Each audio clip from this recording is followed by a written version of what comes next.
Good afternoon. My name is Philippe Cunningham, and I'm the chair of the committee. Welcome to the regularly scheduled meeting of the Public Health and Safety Committee for January 21st, 2021. As we begin, I will note for the record that this meeting has remote participation by members of the City Council and City staff as authorized under Minnesota Statutes Section 13D.201 due to the declared local public health emergency. At this time, I will ask the clerk to please call the roll so we can verify a quorum for this meeting. Councilmember Gordon? Here. Cano? Aye. Ellison? Palmisano? Present. Fletcher? Here. Councilmember Ellison? And Chair Cunningham? Present. There are 5 ayes, 5 present. Thank you. Let the record reflect we have a quorum. Colleagues, on our agenda today, we have 10 items. We have 1 public hearing, 5 consent items, and 4 discussion items. We'll go ahead and get started with our public hearing today. We are looking, we have the Commission on Civil Rights Appointments. We're looking at mayoral appointments as well as a city council appointment. So we will have a staff presentation, and I believe we have some appointees who will be on the line to be able to speak to this. So I will hand the floor over to Kayla. Welcome. Thank you very much, Chair Cunningham, and good afternoon, everyone. My name is Kayla Makanandiera, and I'm here from the Civil Rights Department. I'm very happy to be here to put forward our proposed list of civil rights commissioners today. It's a very talented group of individuals with varied backgrounds and experiences and skills that we believe will greatly contribute to the work of the commission. Chapter 141 of the Minneapolis Code sets forth the required parameters for the Civil Rights Commission and requires it to have 21 seated members, 6 to 8 of which should be attorneys. With this slate of proposed commissioners, if approved, we will have a fully seated commission ready to do this important and greatly needed civil rights work in the city of Minneapolis. We are requesting that 4 commissioners be reappointed and that 9 new commissioners be appointed. And I'm going to go through each proposed commissioner and share just a bit about their background. As Chair Cunningham noted, we do have some of the proposed commissioners present on the call today, and some have indicated a desire to make a short statement regarding their candidacy or appointment. So what I'll do is after I provide my brief summary of that individual commissioner, I will turn to that commissioner to make a statement for those who wished to do so. And I just want to thank everyone, all the proposed commissioners, for taking time to be with us today and participate in the meeting. I will begin with the proposed reappointments. So first we have Jared Widseth, who is proposed to fill seat 1, and he is from Ward 8. Mr. Widseth is an employment litigation attorney with volunteer lawyering experience in housing and immigration law, who has served successfully on the commission starting last year in 2020. Mr. Widseth did indicate that he'd like to make a statement, so I will turn it over to him now. Welcome, Mr. Widseth. You will need to push *6 to be able to unmute yourself. Welcome. Hello, council members, can you hear me? We sure can, thanks. All right, hi, thank you for having me at this meeting today, and I am honored to have this nomination and seek this appointment again. This is work that I'm passionate about. It's well within my wheelhouse and what I do at my day job, and I really appreciate the opportunity to give back to the city in this service. And clearly now more than ever, coming off of 2020 and going into 2021 with all of the challenges that remain from 2020, it's critical work for the city to do, and I would love to keep on doing it if you guys approve my my nomination. And I will answer questions if you have any, but I just want to say it's an honor, and I look forward to putting my nose back on the grindstone and getting back to work. Great, thank you so much. Thank you very much. Okay, so next we have Jeffrey Kobia, proposed to fill seat 4, and he's from Ward 10. Mr. Kobia is a patent attorney with extensive volunteer experience in legal and non-legal community work, and he has also served successfully on the commission since the beginning of last year in 2020. He has a special interest in increasing community outreach work that the commission does. Next is Catherine Stevens, proposed to fill seat 5. She's from Ward 12. Ms. Stevens is a Hennepin County supervisor with mediation experience who has successfully served on the commission as secretary starting in 2020 and has taken on and led numerous commission tasks and initiatives. Next is Paul Herkman, proposed to fill seat 7 from Ward 5. Mr. Herkman is an NGO executive director working on issues of human trafficking, the refugee crisis, and gender and class-based violence. He has served successfully on the commission for multiple years now.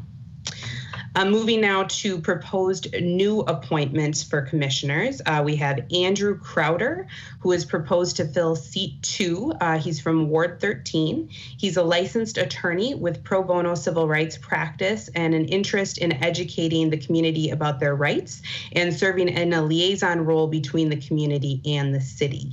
Mr. Crowder had indicated that he'd like to make a statement, so I will let him do that now. Welcome, Mr. Crowder. Please push *6 to unmute yourself. Welcome. Thank you, Commissioner. Can you all hear me? Yes, we can. Thanks. So great. I'll keep this brief. As everybody knows, this last year was insane, as Mr. Woods has said. I initially was very involved in my community in Chicago when I lived there. I was a public school teacher through Teach for America for a couple years.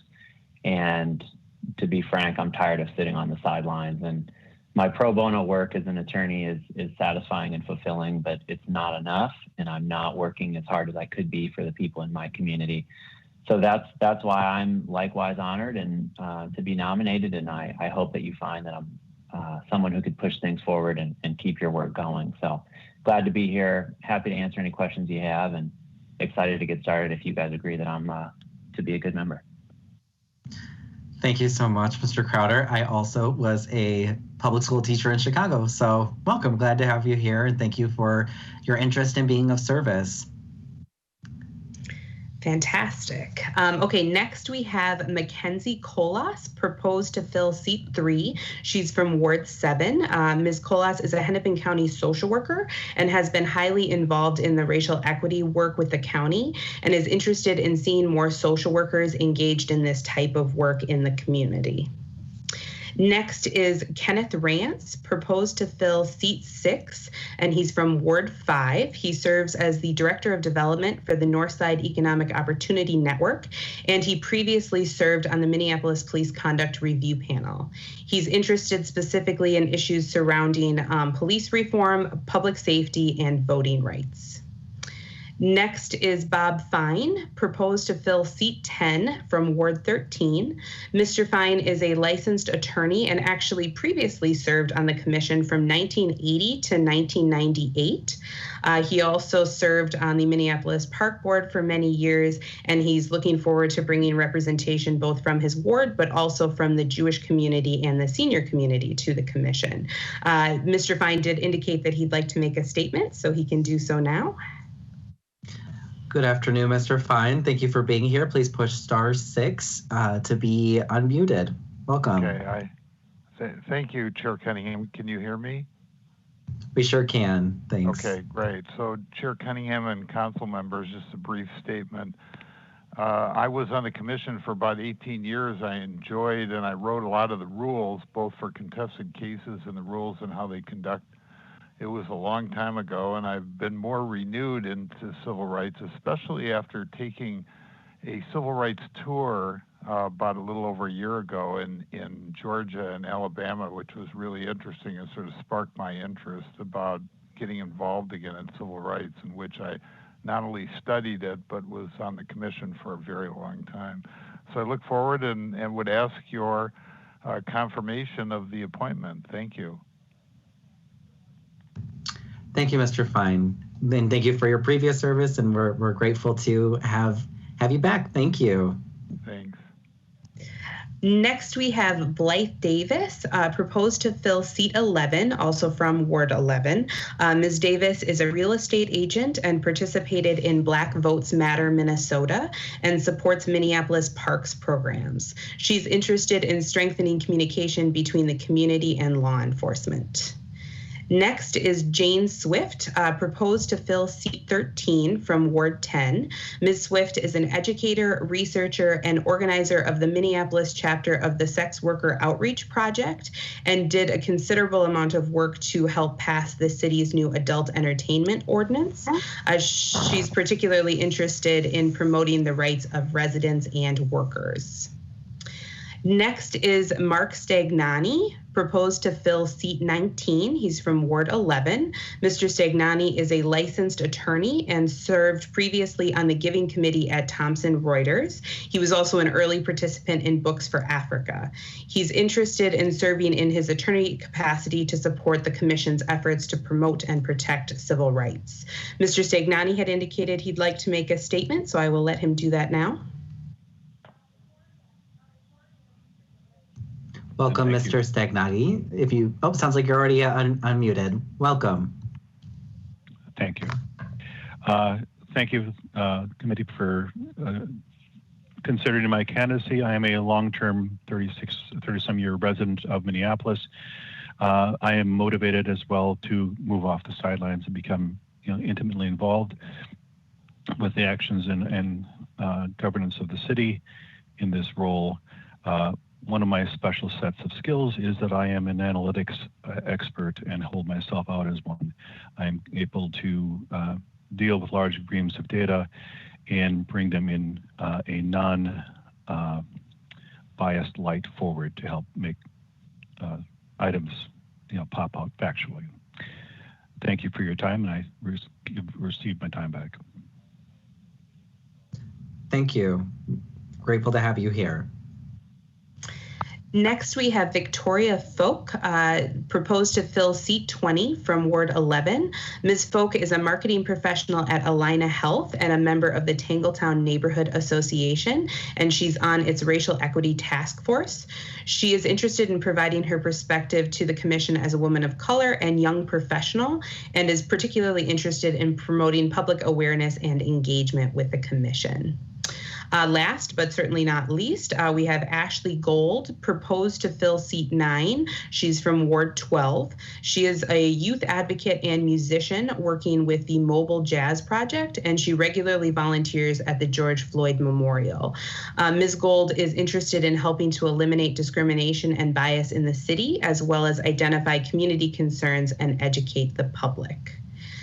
So with that, that's our list. I'm happy to answer any additional questions, as are, I know, all of the prospective commissioners that are on the line with us today. Great. Thank you so much for that presentation. One of the things that I really like for us to do in this particular committee is to take the time to actually give a little background about all the folks who are taking their time outside of work, whether it's volunteer or on very small stipends, to be able to bring service, to be of service to our city. So thank you, Kayla, for taking the time to do so. So now I will proceed to open the public hearing. I will ask the clerk if there are any other speakers in queue on this item. There are no registered speakers for item 1. Thank you, Madam Clerk. Is there anyone on the line who is here to speak to this item? All right. Hearing no speakers and having no one have signed up, I'll go ahead and close the public hearing, and I will make a motion to approve this slate of appointments, and we'll ask the clerk to call the roll on item number 1. Councilmember Gordon? Aye. Cano? I'd like to say present to make up for the previous aye, but I will just say aye. Ellison? Aye. Palmisano? Aye. Fletcher? Aye. Chair Cunningham? Aye. There are 6 ayes. That carries, and that motion is approved. Thank you to all of the appointees who are here today to speak, and for all of the appointees for dedicating your time to serve our city this way. Now, moving forward, our consent agenda for today is as follows. Item number 2 is authorizing signature by the Minneapolis Health Commissioner or their designee on updated and expanded healthcare plan insurance contracts for school-based clinic services reimbursement.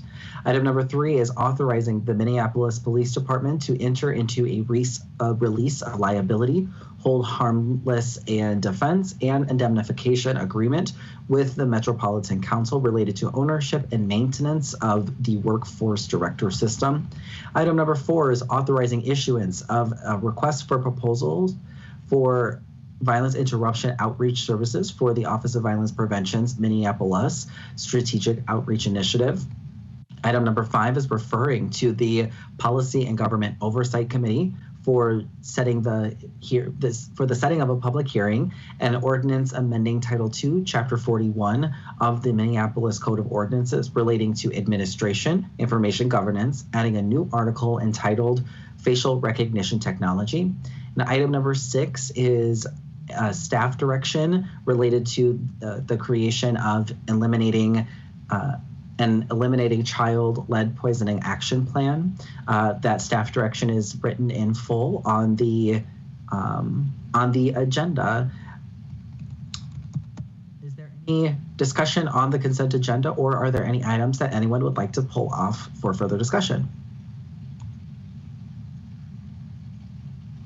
All right, seeing none, I will just say for item number 6, related to the eliminating child-led poisoning action plan, that is inspired by and based on the hard work of the Public Health Advisory Committee.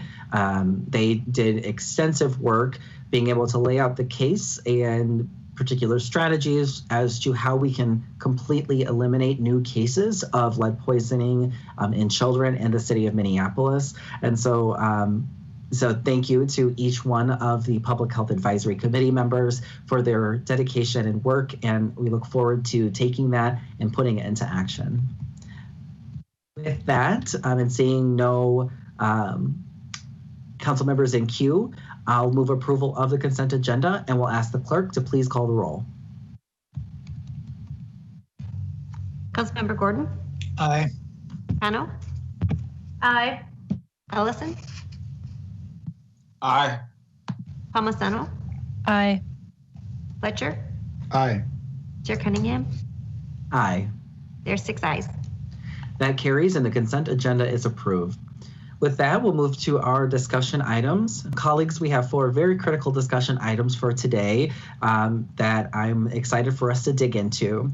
We'll go ahead and get started with our first discussion item, which is receiving and filing a report related to the Minneapolis Workplace Advisory Committee's worker outreach and engagement recommendations for safely reopening the downtown economy. We have a presentation today we have city staff, Brian Walsh, as well as representatives from the Workplace Advisory Committee, Veronica Mendez-Moore and Wade Lundberg. So I will go ahead and turn it over for the presentation. Thank you, everyone.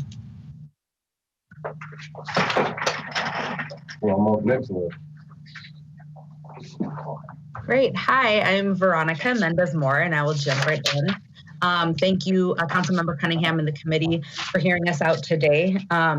So we're here because we know that our entire community and economy is suffering from all of the hits as a result of COVID.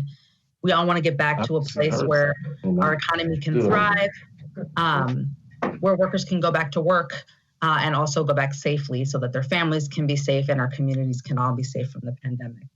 As we've seen some of the industries rebuild, we're seeing that disproportionately some of the workers who are suffering the consequences of COVID and the pandemic are Black, Indigenous, and people of color who are taking huge risks to put food on the table and to keep our economy moving forward.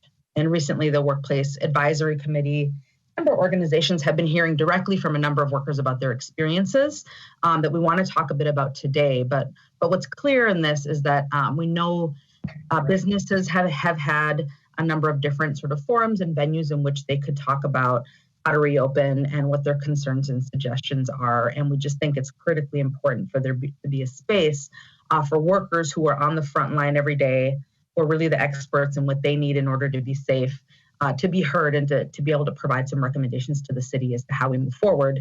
Because I think we all know that worker safety in this context really equals public health. And if workers aren't safe, it has a greater impact on our entire communities and in public health in general. So our framework here is to begin focusing specifically on the downtown Minneapolis area to create this workers subcommittee of the Minneapolis Workplace Advisory Committee to make recommendations about reopening in downtown, where workers can really communicate directly to the city and the policymakers. So that's sort of my overview on this, but most importantly, I really want to turn it over to a few workers that are members of different organizations on the WAC to talk a little bit about why this is an issue and from their own experiences. So I'll start turning it over to Dan Scoggins from SEIU Local 26. Welcome, Dan. Thank you for being here. Well, thank you, Mr. Chairman.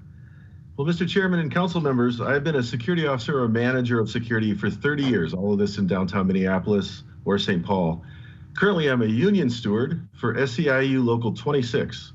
It's in that capacity I came to speak to you today. Security officers and janitors are essential workers. We have been working all through the pandemic. We have about 6,000 janitors and 2,000 security officers in the Twin Cities, representing every race, religion, and background of our city. Since we are working, many of our members or family members have been ill from COVID. When COVID strikes our families, we have the double burden of managing the illness and our family members being put out of work on quarantine. I'm an example. Twice this year I've been out of work due to sick family members. I missed 10 days in July when my wife was sick and 10 days in December when my daughter was sick. It's used all the vacation and sick time I had, and my wife was also out in July as well. SEIU Local 26 has been granting $300 to each member from our strike fund to help members who are out due to COVID illness. We've given 742 members $300 grants. That's $222,000 of our strike fund. We've also sadly seen 4 of our members die from COVID. We also know that because of longstanding disparities in our city and state, this virus has hit and hurt the communities of color especially hard. The 6 days provided by the emergency safety and sick time ordinances are not enough. We need to add more time for COVID-related illnesses. Now, I'm a 10-year employee. I have had some vacation time in Minneapolis safe and sick time, but if it came between paying your rent or feeding your family, will essential workers always tell the truth and be quarantined? These are ethical questions that rich people argue about. My working class brothers and sisters don't have the luxury of ethics. We live paycheck to paycheck. If we want people to keep each other safe, we need to be paid when we're quarantined by our employers. I attended the most recent Workers' Council meeting, which had representatives of various working groups and unions.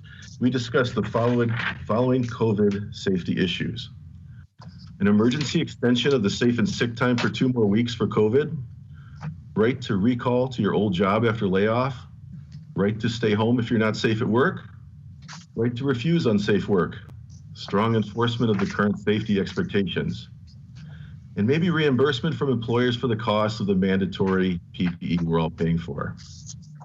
This council is also proposing their own downtown workers' council, as I understand it. So in order for Minneapolis to reopen safely, we need the voices of workers telling their stories. We need the input of those still working downtown. I'm glad the City Council is starting the process to engage with those downtown workers to hear from our experience, not just our bosses and huge corporations, so the city can safely reopen. Thank you for your time. Thanks, Dan. Thanks, Dan. And I'm next we have 2 other folks that are downtown workers to speak briefly. I'm gonna turn it over now to Gloria, who's a member of CETUL, and Taylor, who's an organizer who will be interpreting from Spanish to English. Welcome, Gloria and Taylor.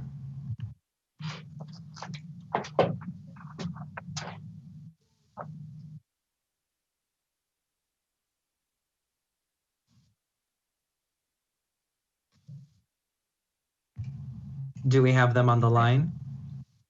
I believe I see them on here. Just make sure you're unmuted. Gloria, ¿puedes quitar el mudo?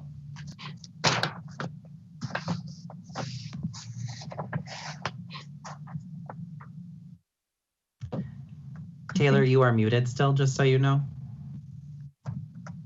Can you hear me?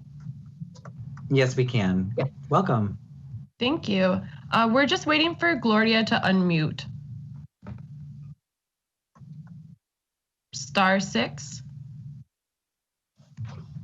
Is she on the phone? She is on the phone. She was Yes. unable to get, yes. Okay, yep, so she would need to push *6 to unmute.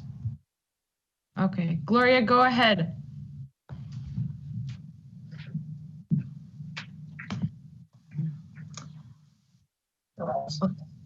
Okay, maybe we'll move forward to try to get that taken care of. Taylor, if you can help figure out offline, and meanwhile we can hear from Jamel, who is a worker at the Marquette Hotel.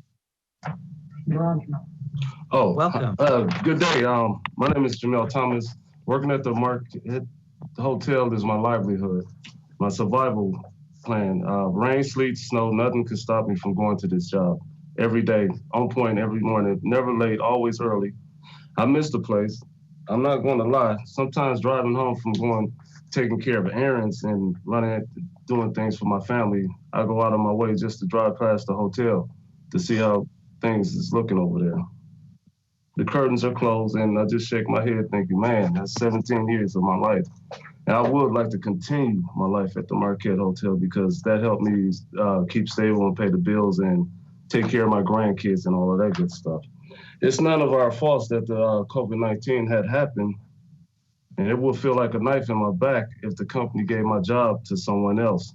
We're just asking to make sure that for the politicians, if they can help make sure that we get our jobs back and eventually. And we come back first before any new employees because a lot of us been there I've been there for 17 years myself, and a lot of other people have been there like 30 years, 31, 35 years. And, you know, they was all good people. We all loved each other. It's like family. We was more than just friends, you know. So I would love to go back to the hotel if, you know, it's possible, instead of somebody else taking my job and rear-ending me for less pay, you know. That's all I have to say. Thank you, And Jamal. this is the reason we need our workers' council in Minneapolis. We need that desperately. Thank you, Jamel. Thank you for being here and telling your story. It's much appreciated, and thank you for the work that you've done here in our city. Thank you. And it sounds like we might have Gloria, I think. Taylor, do we have Gloria?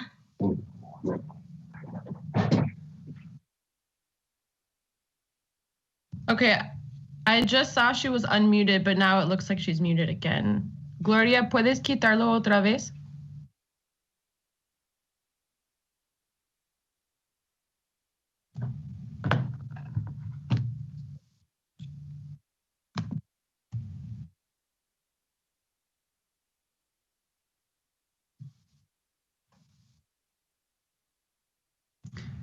She would need to push *6 and also make sure that she's unmuted on her phone as well.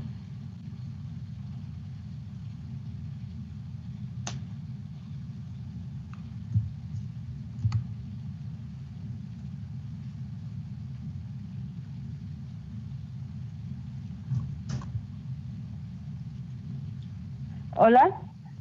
Sí. Hola, Taylor. Sí, aquí estamos. Puedes seguir hablando ahora. Escuchamos a usted. Oh, lo siento, no podía entrar. Hola, hola a todos, buen día y gracias por el tiempo que me permiten para hablar, dar un poco sobre mi experiencia, mi testimonio.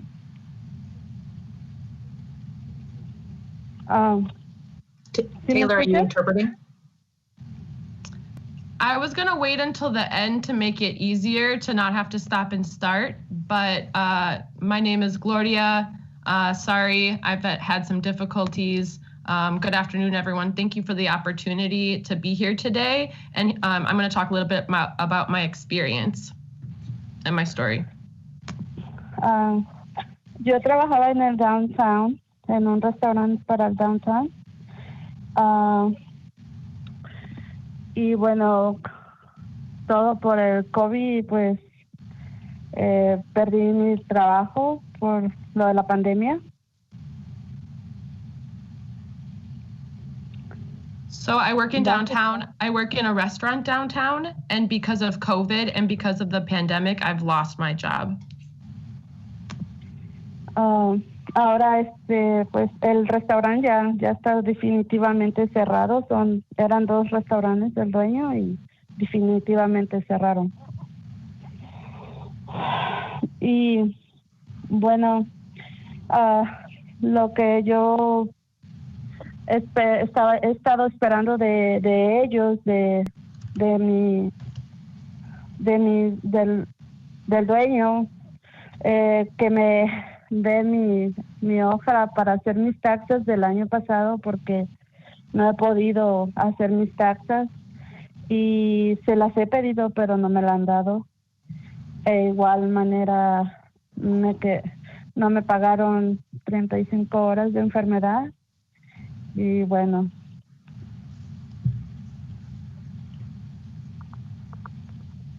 So the restaurant where I was working has actually definitively closed down. The owner had 2 restaurants and they won't actually open back up again because of the pandemic.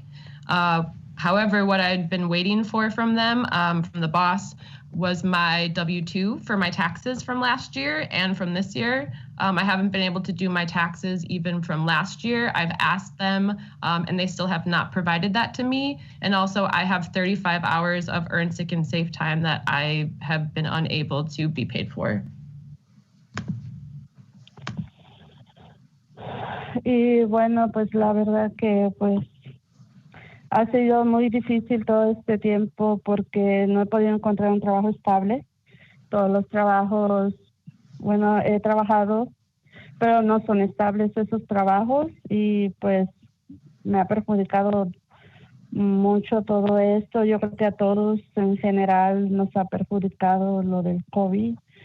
Y bueno, yo estoy esperando que el downtown abra nuevamente ya, pues bien, pero de una manera más segura, protegiéndonos a todos, como trabajadores y clientes y todos.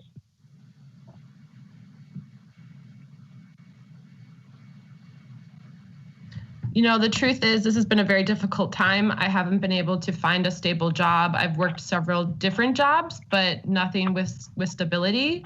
I've lost a lot from this experience. I think all of us have been very impacted by COVID.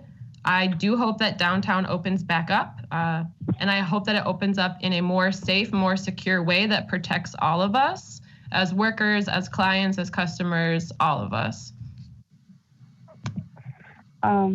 Bueno, solo eso es lo que quería comentar. Muchas gracias por el tiempo y que tengan una excelente tarde. So, you know, thank you so much. Wanted to share about my experience and what we need. And so thank you so much for having me here today. I think that's all that I can share at this time. Gracias. Thank you so much. Thank you. So just to summarize very quickly, you know, the examples that we've heard today are really they're very representative of the concerns that we've heard across the board that are about safety in this moment, new potential legislation, new potential just focuses by the city, whether it's administrative or regulatory, but then also just ensuring that that the existing laws are being followed so that workers aren't really slipping through the cracks in this pandemic. So with that, we are calling for the subcommittee comprised of downtown essential workers to inform the WAC and the City Council as how we can partner together to reopen downtown safely. Thank you. Thank you so much for this presentation and all of the work that you've done. It's been incredibly critical. and for bringing in our workers' voices into this conversation. So thank you for that. I have Councilmember Fletcher in queue. Thank you, Mr. Chair, and thank you to all of the workers and advocates who came and shared your perspective today. I think it's so critical that as we are contemplating reopening and contemplating really restarting our economy, that we make sure that the workers whose health and well-being are impacted on the front lines are being consulted and are a part of this. I want to bring forward a staff direction that really just says exactly what we just heard, that we want to form a subcommittee, a downtown workers subcommittee of the Workplace Advisory Committee. This is work that they have proposed to do, and that I think it's good at this time for the council to express our support for this, that we want to be informed by this work, that this is something that we see value in. So I really appreciate the people who've taken the initiative to form this subcommittee and to initiate this work. And I hope that my colleagues will join me today in expressing support for the work moving forward. We set a request that you come back with recommendations no later than July. I know that everybody's anxious to do the work even more quickly than that as we start to face decisions about reopening as things move along in the vaccination process, et cetera. So we'll leave that there as one deadline to make sure we get a report back. But I know we'll hear more from you even in the interim, and just really appreciate the work, both of the work that you're proposing to get back to and the work that you're doing to make sure that that's safe for everybody. So with that, I'll move the staff direction that you see on the screen. Councilmember Fletcher has made a motion to approve the staff direction that is being currently displayed on the screen. Are there any questions or comments related to this staff direction? Mr. Chair, I see the clerk requesting that I read the staff direction, so I would be happy to do that. Great, thank you. So, directing staff in the Labor Standards Division of the Civil Rights Department to work with the Workplace Advisory Committee to form a downtown workers subcommittee to identify options for safeguarding the health and safety of the downtown workforce as it returns from shutdown due to the COVID-19 pandemic, and to report back to the Public Health and Safety Committee with initial recommendations no later than July 31st, 2021. Thank you for that, Councilmember. I have Councilmember Palmisano in queue. Thank you, Mr. Chair. I was just curious if the author could speak a little bit as to why this would be exclusive to downtown. I know the people that we heard from are focused and organized downtown, but why the focus specifically to downtown workers at this time? It's just a curiosity. Thanks. Sure. So I think that I appreciate the question. The biggest reason I think is that the organization of employers and the sort of the downtown council formation is also oriented to downtown, and making sure that workers have a voice in that conversation feels like it felt like a place to focus the work. And I think this is a place where there's real alignment and collaboration, and we just want to make sure that there's voices at that table. We know that in general, regulations about returning to work are going to be established citywide, but I think in terms of some very specific decisions about that are specific to the downtown core around the return of tourism, around some of the regulations that really are most going to affect downtown, timing around the convention center restarting its business, that impact thousands of workers who work in all of the supporting facilities around some of that activity. I think it makes sense to have a downtown focus even as we contemplate citywide recovery. Councilmember Palmisano, did that answer your question?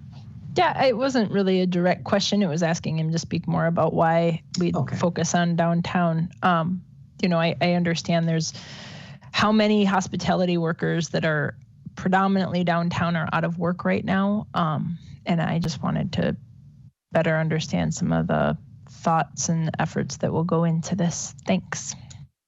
Thank you. Are there any other questions or comments related to the staff direction? All right, seeing none, I'll ask the clerk to please call the roll on Councilmember Fletcher's motion. Councilmember Gordon? Aye. Cano? Aye. Ellison, Aye. Palmisano, Aye. Fletcher, Aye. Chair Cunningham. Aye. There are 6 ayes. That carries and that motion is approved. Thank you again to Veronica and everyone who came to speak today, all of the workers. Your voice is critical in this conversation. We hear you, and thank you to Councilmember Fletcher for helping us move forward in a way to institutionalize their voice in this process. So thank you. So seeing no further discussion on that, I will direct the clerk to file the Workplace Advisory Committee's report. Colleagues, we'll go ahead and move on now to item number 8, which is our community safety update. It is our monthly update around public safety and community safety here in our city. So we will be receiving and filing presentation. We have Commander Case, Austin Rice, and Scott Wolford to give this presentation today. Welcome. Good afternoon, Chair Cunningham. Thank you. Do we have the PowerPoint up? There it is. Thank you. So this is kind of the second installment of my presentation to the council during this particular meeting. I changed up the flow of it a little bit. So this is kind of our opportunity to set the stage for the year, and I'm looking for feedback from the council members if there's other things that you want included in this briefing. So I'm going to do just some introductions as far as who's going to be presenting. Last time I went through most of the statistical and the analytics part of it.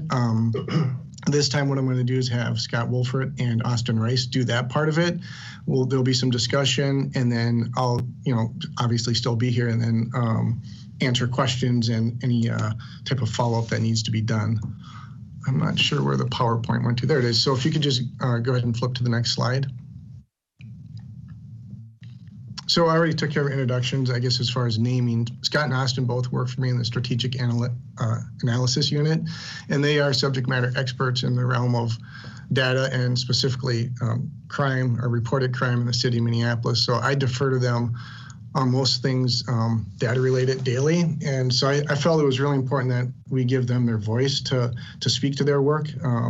So that was my decision to have them present to the council, especially with some of the questions that came up last time, which were actually really good questions. And I think it's important to be able to facilitate the conversation in a more live venue, as opposed to me having to come back in subsequent meetings to answer those questions. And then, so once we start this off, I'm going to have Scott talk about some of the follow-up questions that were posed at the last Public Health and Safety meeting in November when we met last. And then there'll be an analysis of the crime trends and data that Austin's going to be taking care of. And then, as I mentioned, there'll be questions for follow-up. And last time it seemed to work pretty good, where if council members had a question, kind of during the discussion, it was just asked. So I guess I'll defer to Chair Cunningham if we want to just keep that flow going, or just kind of see how it works itself out, or hold them until the end and then I can answer questions at the end. Any questions before we get going, Chair or council members? Let's just go ahead and have it, if questions come up along the way, so that you all don't have to try to shuffle back through the presentation or anything like that. So if it's cool with you, we'll go ahead and as questions pop up, we'll answer them. Yep, no, that works. You'll have to forgive me. We'll be switching over some of this with this virtual meeting forum, so hopefully I'll get things right. But if you want to go ahead and start with the next slide, and then I'm going to hand this over to Scott, and he can take it from here.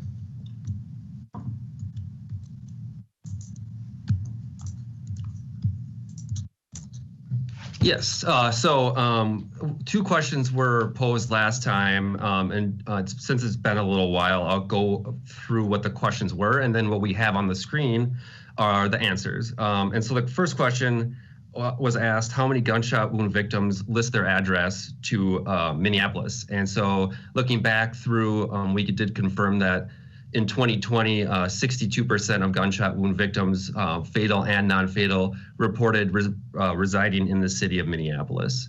And then, so moving on to the second question, it was in regards to ShotSpotter and the coverage areas. What we did is we went back through 2019 and 2020 and compared the same area since in 2020, I believe it was in August, ShotSpotter was expanded. So what we did is essentially compare apples to apples for 2019 and 2020. That comparison experienced 119% increase from 2019 into 2020 with that same area. So it did reduce the amount of percent change by 22% when we actually compared the apples to apples. So that was a good question. And then if you could go on to the next slide. We're going to talk a little bit. I'm going to transition it over to Austin here after this one, and I'm just going to talk. He's going to talk through the 2020 Uniform Crime Reporting Part 1 crimes for last year in two separate categories: violent crime and property crime. And then we're going to move into kind of like a crime snapshot, different crime phenomena for UCR analysis for this year, and then a discussion of recent trends and emerging patterns that we're seeing. So I'm going to turn it over to him. Welcome. Thank you. Good afternoon. So if we could go to the next slide, please, or the next slide after this. So looking at our 2020 violent crime metrics for the end of the year, just to start off, these are preliminary numbers. They're subject to change after we submit them to the FBI as a part of the UCR NIBRS crime reporting process. I just wanted to highlight here real quick a couple of the metrics you'll see throughout the next few slides that we utilize. We're looking at a 1 year percent change from 2019 to 2020, but if you notice there on the left side, there's a previous 4-year average, and what that is essentially giving you an idea of kind of what we typically see during the time frame, and in this case, it's 2016 through 2019 for each year.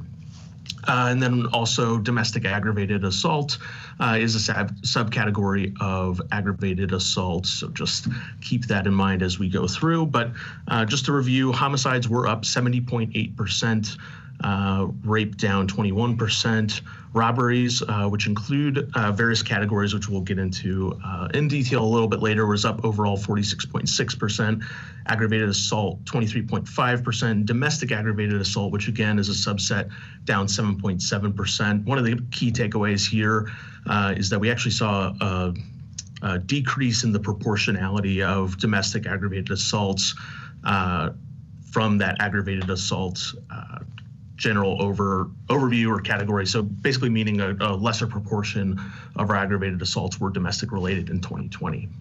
Moving on to the next slide, please. Property crime, a few key takeaways here.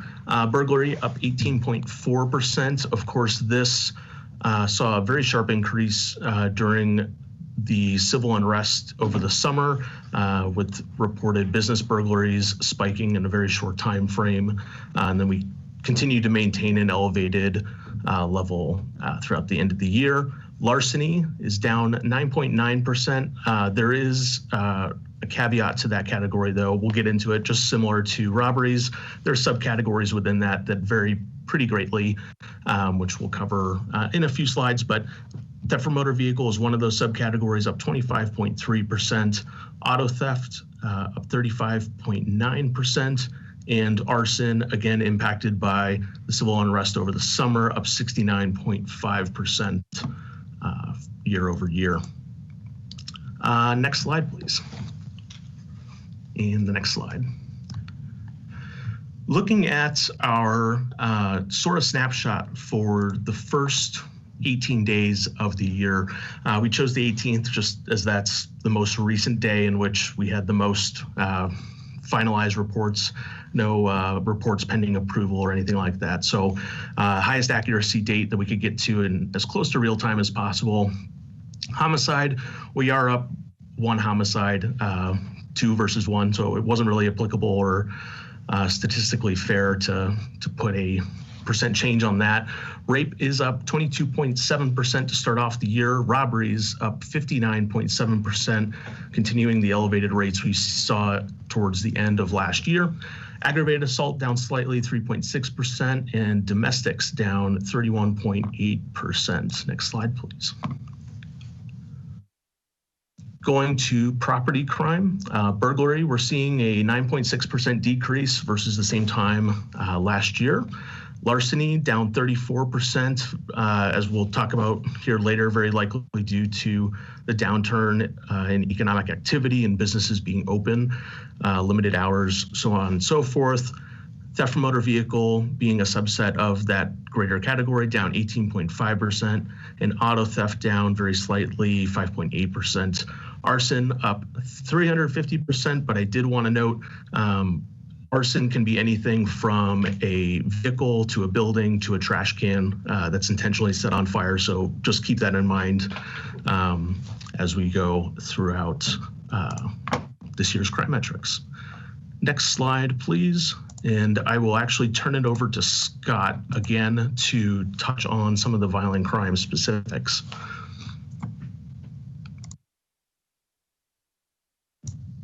All right, if we want to go on to the next slide, I will talk about gun crime and robbery, and the next slide after that. So this slide is touching on shooting victims. Both, in this case, non-fatal and fatal are included in these numbers, and I'm going to start with the table on the right. And you can see for 2020, we ended with 551 victims of gunshot wound. That's a year compared to 2019, which had 269 victims. And that previous four average that we use typically, we've referenced it before in the slide, is 283 victims. So that 1 year percent change from 2019 is 105%. So far this year, in that same window of time, the 1st through the 18th, we're at 21 victims, and that's a 250% change over 2020, which had 6. And going back using that 4-year average, that was 9. And kind of like going through the 1 and 2 at the bottom of the table there, you can see that the demographics for shooting victims in 2020, I'll just leave that up there and you guys can read that one. Just the caveat too that white also includes Hispanic, and that's based on our record management system and how they track things in there. If there's no questions, we can go on to the next slide. And this is ShotSpotter activations, and this includes the same window of time by week, starting in 2020, and it goes through the 18th of 2021. You'll notice that there are 2 significant bumps. The top table is actually just an activation of ShotSpotter, and the bottom table graph indicates the number of rounds detected by the week. So what we're looking at, the first major spike where you see 330 on the top and 1,399 for rounds, that was the period of civil unrest. And then the other spike is actually New Year's Eve in 2021. And the main takeaway from the tables are that pre-civil unrest, it was lower, then it kind of stayed static, but slowly is now decreasing as we look through, especially week 25, which is 616. After that, there's a steady decline, albeit slow decline, with the exception of New Year's Eve. And all told, when you look at these combined, the number of activations that ShotSpotter reported for this time period was 5,900. And the total rounds it detected was 24,330. So that just gives you an indication of what ShotSpotter provides us in terms of data. You can go on to the next slide. And the last thing here we have is guns recovered. So last year we recovered 1,080 guns as evidence in 2020, and that's a 13.6% increase over last year in 2019 with 949 guns. And the table at the bottom just goes over the list of precincts and the number of guns and the percent of total that each precinct was responsible for collecting. The top three are the 4th precinct with 41.5%, the 3rd precinct with 19.9%, and then the 1st precinct with 14.2%. It should be noted that there were 80 guns recovered outside of the city, and that total is 7.4% of the total. Next slide. Carjackings and robbery of businesses. So I'll just go over the table and kind of work from top to bottom here. In 2020, there were 405 carjackings compared to 101 in 2019, which is a 301% increase in 2020 over 2019. Robbery in business was just a slight increase from 123 from 103 in 2019, which is a 19% increase. It should be noted that we started tracking carjackings as a subset of robbery, and essentially what it is a robbery with the loss of a vehicle or the vehicle that was stolen. And we started tracking that when we started noticing an emerging trend in increasing carjackings in 2020. And then the next 2 bullet points kind of touch on robbery of business, especially like the spatial locations of where we're seeing those. In 2019, we saw a concentration of robbery of businesses along the Lake Street corridor, especially between Emerson Avenue and 11th Avenue South in the 5th and 3rd precincts. In 2020, we saw a shift more west along Lake Street and then up the Hennepin Avenue corridor in the 5th precinct, and then also extending into other business corridors, especially in North Minneapolis and Northeast Minneapolis. And those 2 areas had previously not seen those trends, especially in 2019. So those are things that we kind of noticed in terms of robbery of business and also the emergence of the carjacking phenomena. So next slide. And I'll actually transition over to Austin for the property crime snapshot segment of the presentation.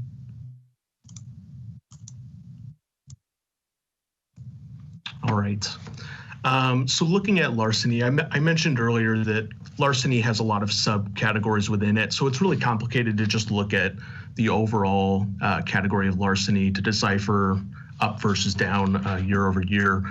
I just took a few of the most, I guess, insightful subcategories that we noticed significant changes in within this larceny category. One of them obviously is shoplifting. With the downturn in economic activity with the pandemic, we saw a lot of businesses close, including those that stayed open had limited hours. This just reducing opportunity and just overall activity in operable hours for those stores. That was a 45.4% decrease from 2019 to 2020. But theft from motor vehicle, so just traditional smash and grab type thefts of valuables being left in plain view in parking garages or what have you, those were down slightly, 9.4%. But what we really saw a quite alarming increase in was actually the theft of motor vehicle parts. And this is specifically talking about catalytic converters, which is a part within the exhaust system of vehicles. This is actually a trend that we picked up on, not just here in Minneapolis, but nationwide in 2020. And what it's tied to is the increasing price or market value price of the precious metals that are found inside of these catalytic converters. So this has become a very widespread issue across multiple cities in the country. So that's something that we are constantly tracking and keeping an eye on those market prices to try to predict time periods where that criminal activity is more likely to be active. Next slide, please. And then auto theft. So we've actually had a few years now of fairly consistent auto theft increases. Over the last 2 years, it's been a 76% increase, a 36% increase just from 2019 to 2020. And this, I should note as well, this does not include carjackings. So vehicles lost during carjackings. These are just traditional auto thefts, as carjacking falls under the robbery UCR category. I did want to touch on one of our programs that we have here is the bait vehicle program. And bait vehicle thefts, while they were down 5.7% from 2019 to 2020, they were actually just not out for as many days as they were the prior year. And this was for a variety of reasons. It can even just significant snowfall, what have you, complications that prohibit us from putting them out. But we actually saw when we calculated in the days that they were out and active and available to be stolen out on the streets, we actually saw a 20% increase or more than 20% increase in their effectiveness based on the number of cases per day that they were out. These vehicles are placed strategically throughout the city using real-time data and analytics to intercept repetitive criminal behavior. And we actually started collaborating and giving real-time data updates in 2019, in which the activations rose 105% from 2018 to 2019. Next slide, please. And that wraps up our presentation, and we will leave it open for any questions. Thank you so much for that information. We have Councilmember Fletcher in queue. I'm sorry, Chair Cunningham, I had my speakers off. I couldn't hear what you were saying. Was there any questions that you had, or? Yes, we have Councilmember Fletcher in queue. Great. Thank you, Mr. Chair, and thank you for this presentation. I think it's really helpful to see this laid out this way, and I have a couple of questions, things that I've been interested in thinking about. First, I found it really valuable to see the decline over time on the ShotSpotter, which I think that graph shows simultaneously that we had too much gun violence last year, inarguably, and I think that trend is comforting to people that there's some progress in the right direction. And so I think being able to see, at least see that this isn't accelerating, right? At least be able to show that the data seems to be moving its way back towards something that we might expect in a condition that we would consider safe. Is helpful. So I guess I'm curious, as you think about the other crimes that we talked about, as we talk about robberies, as we talk about some of the other things, have you done a similar kind of graphing? My sense generally was that most things were slowing down a bit in the last couple of months, but that there are exceptions to that. So I guess I'm wondering if you can speak about where we would see a similarly downward trend and where there might be outliers to that, or things that aren't conforming to that trend of kind of a return to normal. Sure, I know that we talked most specifically, or most frequently, we talk about gun-related crimes and gun violence. And so, to your point, we've seen that dip a little bit, but it hasn't been as significant as it has been in previous years. And so we're just continuing to monitor that to see if that's going to continue the downward trend or not. And on the other crimes, and I'll let Scott and Austin jump in here at any time that they want to. I don't know of anything that we've got set right now from a reporting perspective to capture those other crimes.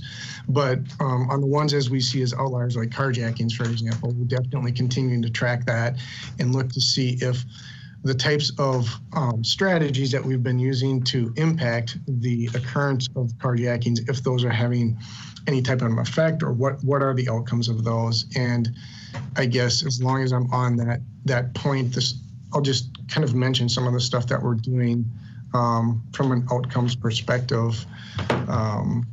There's really 3 areas that we look at from policing that we try to use different tactics. And what we call it here in Minneapolis, we do the focused enforcement details, which is what I've mentioned before. It's kind of that combination of plainclothes operations and patrol operations coming together to focus in certain areas and around certain types of crimes that are occurring. So We've continued to do that. We've done that a couple times since the last time we met in November.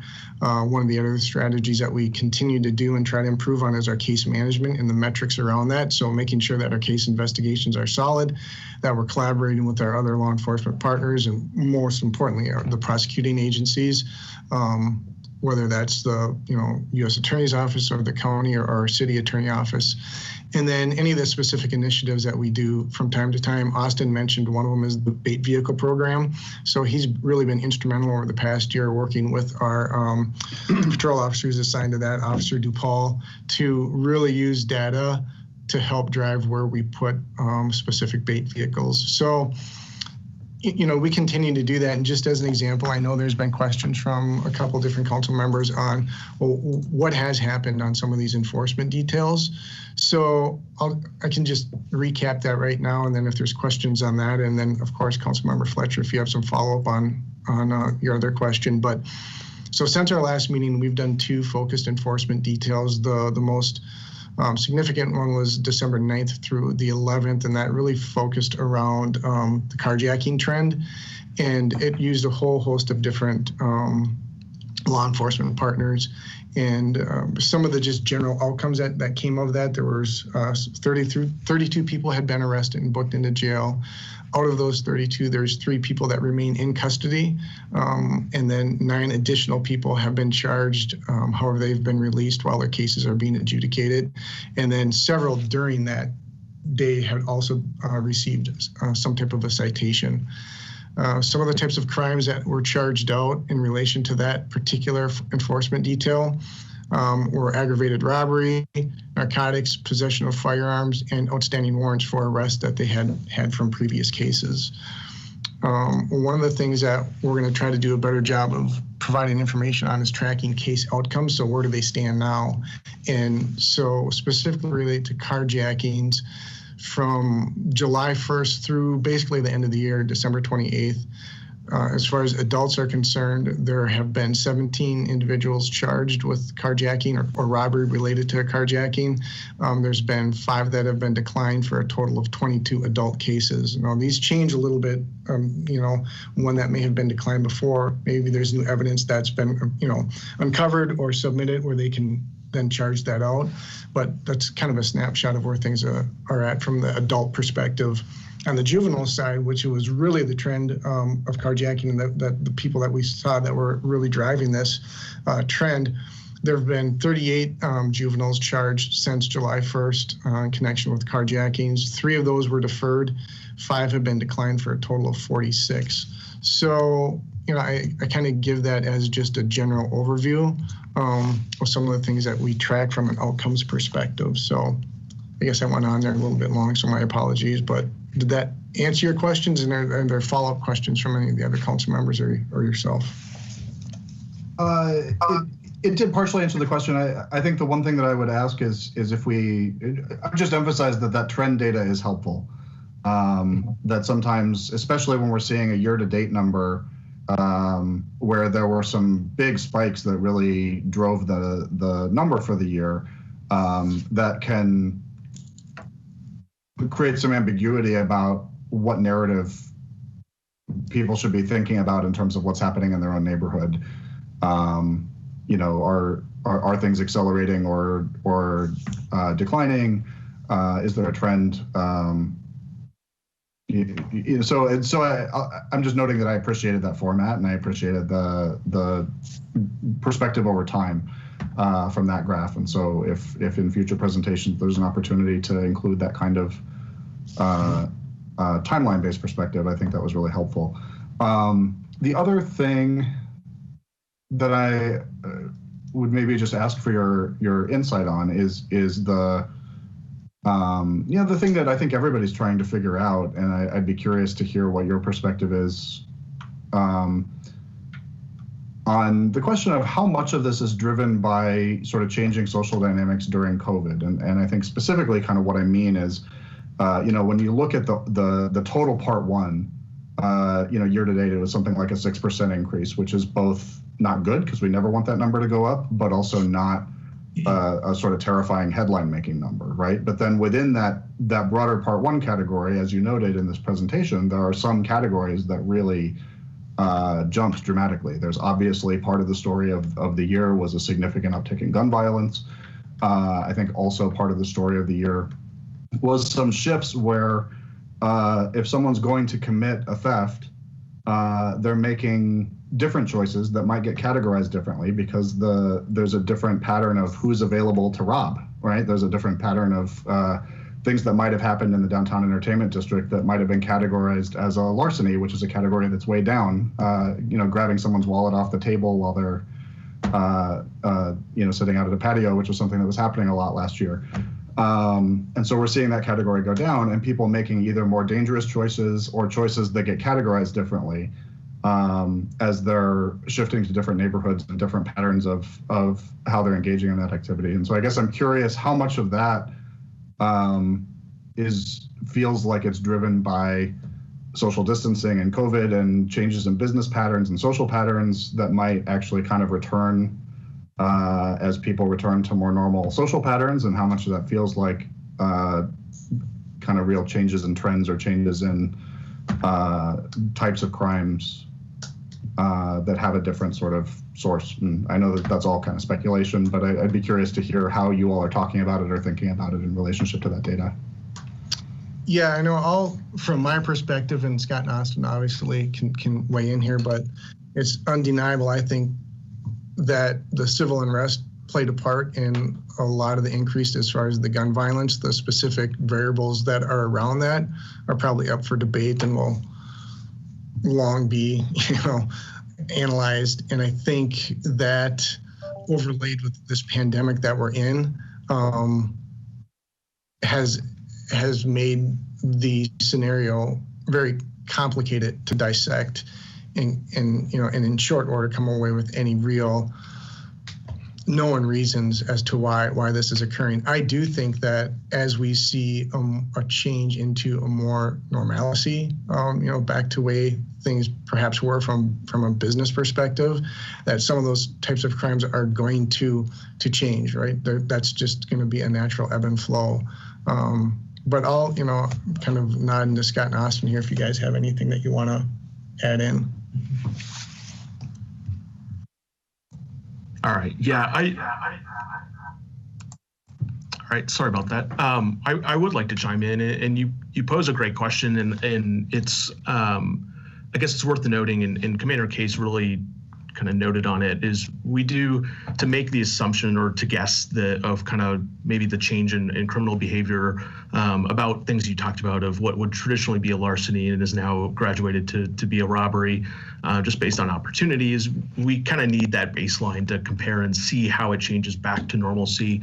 But it is, in like you mentioned before, is as a crime analyst, I don't like talking about just Part 1 crime in general because I know that it differs so much based on the different crime offenses. But we really actually, we started tracking with the onset of COVID we were trying to figure out how is this going to impact crime, especially as it came to when we were forecasting staffing issues and really unknown about how the pandemic was going to affect people being isolated and what have you. And a lot of cities saw, for instance, increases in domestics during the onset of COVID and when people were beginning to work from home. And we were bracing for that impact and that sharp increase. And we just didn't see it during that time frame. And we were down 20%, I think, approximately in shooting victims at that time.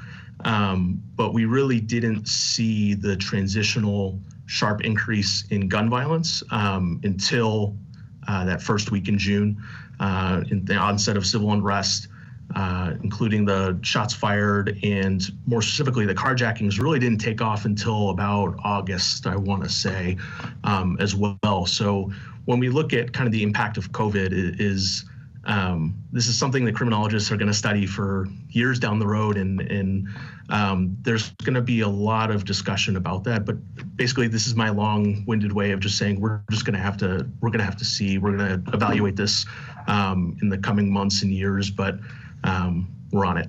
So. Thanks for that answer. I know there's a lot of people interested in that conversation, so let's keep it going. Great, thank you.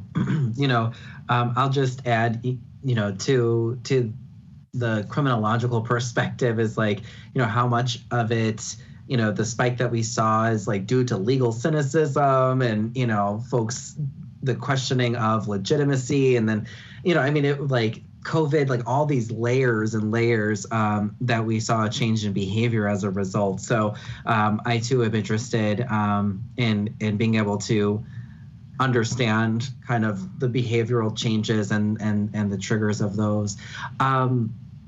I'll just say this was a really great presentation, really fantastic data. I appreciate the analysis. We definitely have content experts here on this. This was really great information. The data was presented in very easy to understand ways, at least for me. I'll hear from the public to hear if that was easy, but I'll just say as a policymaker that it was easily digestible and helpful for me to be able to see it presented in the way that it was. So thank you to the team for that. Commander, I'm curious if you are the right person to ask questions about response to the data that we're seeing. So we have like the data of like what's happening and then the strategic response to the data that's emerging. Are you the right person, or should we be asking someone else to also come in to be able to dig into the response portion of it?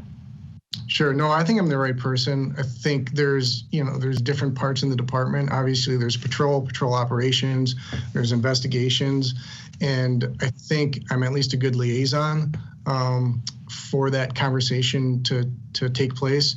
So if there are specific questions that you might have, let's say from patrol, for example, we can work that a couple different ways. Either I can reach out to the inspectors or talk to Deputy Chief Forrs and present back on that. Or I've got a pretty good, I think, understanding of who would be the right person to bring in that can answer the questions if I know ahead of time, and as we go through this throughout the year, if whomever would want to present those questions ahead of time, I can certainly make sure that the right people are at the table so that we can get the questions answered. Great, thank you. I really appreciate it because I really want us to dig into like the gun violence. I had another 17-year-old murdered in my ward. It's it's just a pressing issue that we need to get to the bottom of. There's a couple strategies. I brought forward a particular strategy. Want to see that implemented. So I think it probably would make sense for us to have maybe a specific presentation on the implementation and the impact of that strategy. So we'll save that particular question maybe for another day, another presentation, because what's really important, and we had this maybe in the November presentation, but it's like what's important for the public, and one of the reasons why we have this platform, this monthly presentation, because folks are like, what's going on and what is being done in response, right? And so I just want to make sure that we have both sides of that, so that the public is able to know, oh, okay, so the police department is doing X, Y, and Z to address, so the bait cars, for example, that's a response, right? We know that car thefts are happening and et cetera, and this is the response that we've put into the strategy that we're utilizing to be able to address that. That sort of information is really helpful. So if necessary, let's talk offline so we can think together about how to be able to provide a full picture. But I just want to be clear, this data was awesome. Really great work on that. And so I really appreciate the thoroughness, the intentionality. We definitely have some really great analysts. So thank you to everybody for your work. So let's make sure we get that full picture though for the public so we can be able to respond, because folks are scared, and so if we can reassure them that we're doing something, we're working on it, that would be really good too. So so that's my feedback. Are there any questions or comments from my colleagues? All right, I'm not seeing any. Thank you again, gentlemen. This was a really great presentation. The information and visualization of the data was very, very helpful. So thank you so much. And we'll see you back here next month. So thank you. Okay, take care. All right. So seeing no further discussion, I will direct the clerk to file that report. Next up, we have item number 9, which is receiving and filing a report related to the phase 1 of community engagement for transforming community safety. I believe that Director Sasha Cotton from the Office of Violence Prevention is here to give us the presentation. Yes, I am. Good afternoon, Chair Cunningham Welcome. and council members. Thank you all for having me. And we are here to give an update on the Transforming Community Safety Phase 1 process.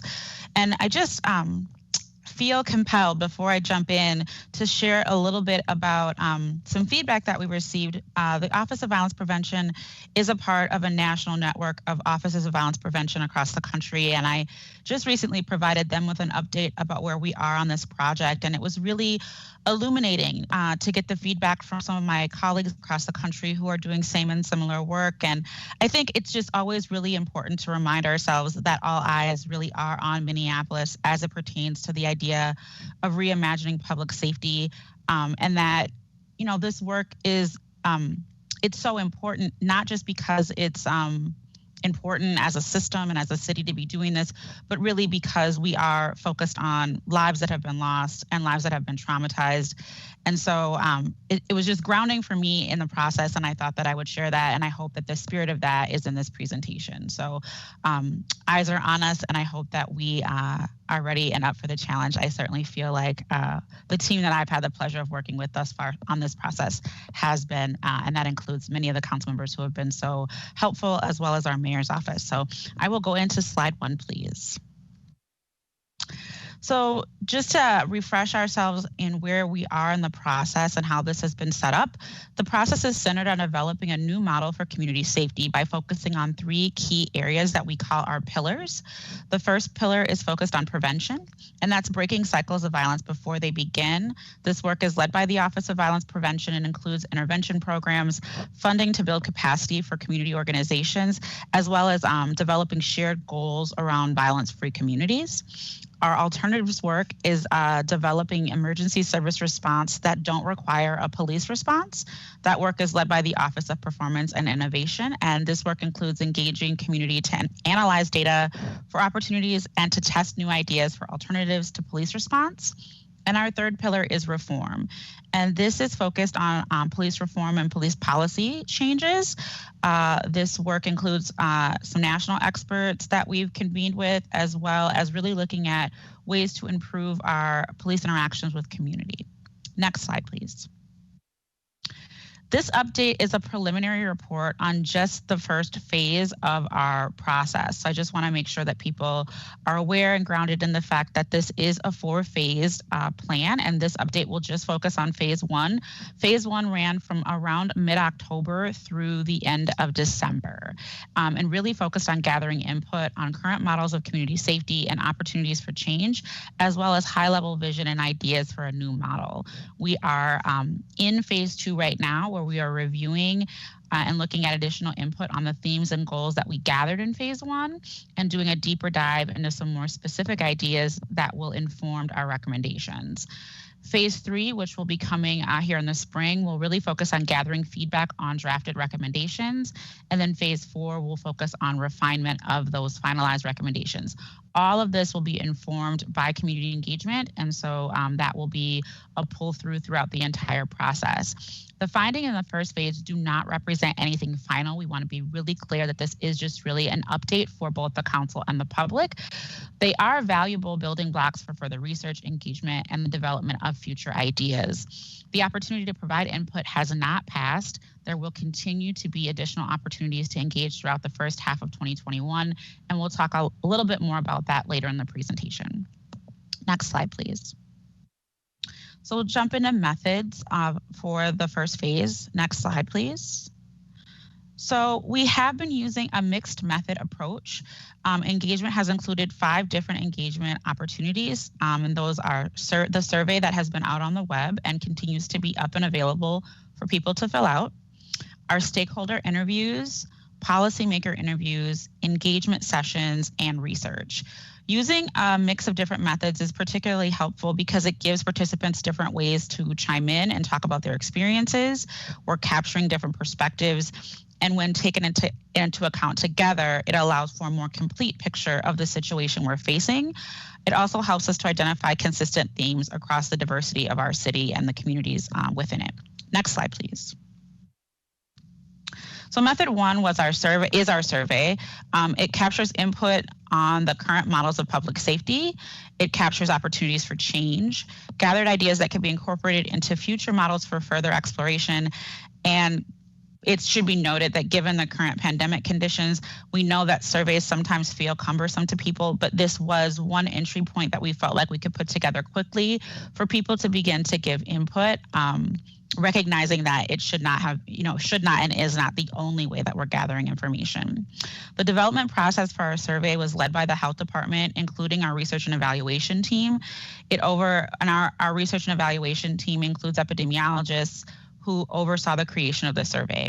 The research and evaluation team is trained in community input gathering and has experience with designing and analyzing results of surveys. The development process was guided by a cross-departmental group that also included the Office of Performance and Innovation, Neighborhood and Community Relations, and the City Coordinator's Office. So many minds have been put into this process as well as into the entirety of phase 1. Next slide, please.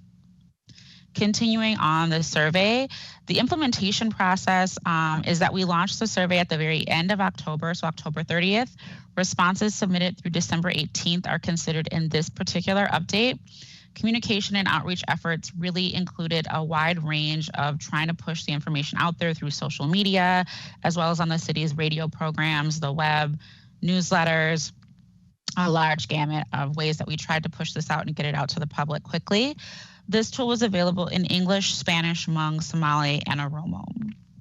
And the analysis process, this data was generated by the survey platform the data generated by the survey platform was used for demographic information and for quantitative orientated questions. Analysis of open-ended questions are being conducted by Navivo, which is a qualitative analysis software. I think this is particularly interesting because it will allow us to sort of have a Rolodex or a directory of key themes. And as we begin to really look into the long-term strategy and are wanting to pull out key codes, key words, having the ability to have this index will be really, really useful so that we can drill down into the specific terms and ideas that people responded to in the survey. Next slide, please. The second method is our stakeholder interviews. So the purpose was to identify what safety looks like and to get recommendations to assess communities' awareness of transforming community safety efforts. As I think many people know, although this process started in October, we've been at the city level looking at transforming community safety for a long time in a variety of different ways. And so part of this was to gauge what people were aware of, to measure readiness in communities for transforming safety, and to inform future community activities. Interviews were conducted over about a month process, starting in mid-November and going until the middle of December. We used a snowball sampling method, which allowed community members to make suggestions on others who should be interviewed. And 1-hour semi-structured interviews with Likert were the way that the interviews were conducted. These were open-ended responses. And as you can see in the blue box, there was a number of different types of people that were interviewed. Next slide, please.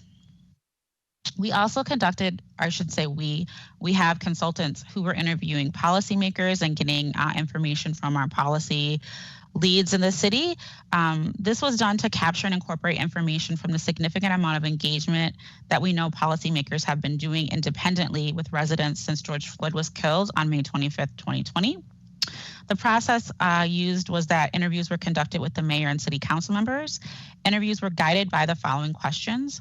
What have you been hearing from your constituents about their hopes for reimagining the city's public safety efforts?